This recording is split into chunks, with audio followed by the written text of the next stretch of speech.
మంచిగా అప్పుడే తీసిన బంగారు పాప చేప అండి. నేను చేప మొత్తం చూపిద్దాం అనుకున్నాను. చూపించలేకపోయాను. బంగారు పాప చేప ఇది. చాలా బావుంటది. చూడండి తలకాయ ఎలా ఉందో బంగారు పాపది. ఈ పేరండి. చాలా బావుంటది. ఫ్రెష్‌గా ఉండి చెరువులో తీస్తారండి. ఇప్పుడు ఎందుకంటే మా పల్లెటూర్లో అంటే చెరువులో వాటర్ తక్కువ అవుతుంటది. తక్కువ అవ్వడం వల్ల చేపలు తీస్తుంటారండి. ఐస్ చేపలు కాకుండా ఇలాగ లైవ్ చేపలు దొరుకుతుంటాయి. సరేలే అని చెప్పేసి అయి నీట్‌గా చేయించుకొని, కడుక్కొని ఇంటికి తీసుకొచ్చానండి. తీసుకొచ్చి తీరా మోసి మా మిసెస్‌ని వండమంటే, "ఏండి ఎప్పుడు డ్యూటీలో వండుతారు కదండీ! ఇక్కడ కూడా వండండి" అనేసి తను నాకు షరతు పెట్టిందండి. అయ్యో రామా! డ్యూటీలో వండి పెట్టినోడిని ఇక్కడ వండి పెట్టనా అనేసి ఇక్కడ నాకొచ్చినట్లుగా నేను వండి పెట్టానండి. చాలా వరకు ట్రై చేశానండి. ఏదైనా నాది అంత టేస్ట్ లేదండి. తను వండిందే చాలా బావుంటది. ఏదైనా లేడీస్‌కే సెట్ అవుతది కదండీ! మనకు సెట్ అవ్వదు కదా!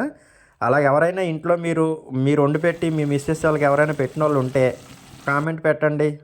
ఎవరెవరు వండి పెట్టారనేది. నేనైతే వండానండి. నేను అడిగితే అంతగా బాలేదన్నారు. ప్లస్ నాకు కూడా అంతగా నచ్చలేదు. కానీ మనం వండింది మనం బాగోలేదని చెప్పుకోపోతే బాగోదు కదండీ! అందుకే బాగుందని చెప్పాను. కొంచెం కొంచెం పర్వాలేదండి. మరీ అంత బాగోదు కాదు గానండి. బానే వండానండి. ఇలాగ వండేసానండి. వండేసిన తర్వాత కూడా కొంతమంది ఒక అన్నేమో నన్ను అడిగారండి. ఏమి అడిగారంటే, "అన్న నీకెందుకన్నా వీడియోలు" అనేసి. అడుగుతున్నాను ఆ అన్నని, "అన్న నేను క్లిక్ అవ్వాలి, ఏదో ఫేమస్ అయిపోవాలని కాదన్న. సరదా కోసం చేస్తున్నానన్న అంతే. నచ్చితే లైక్ చేయండి."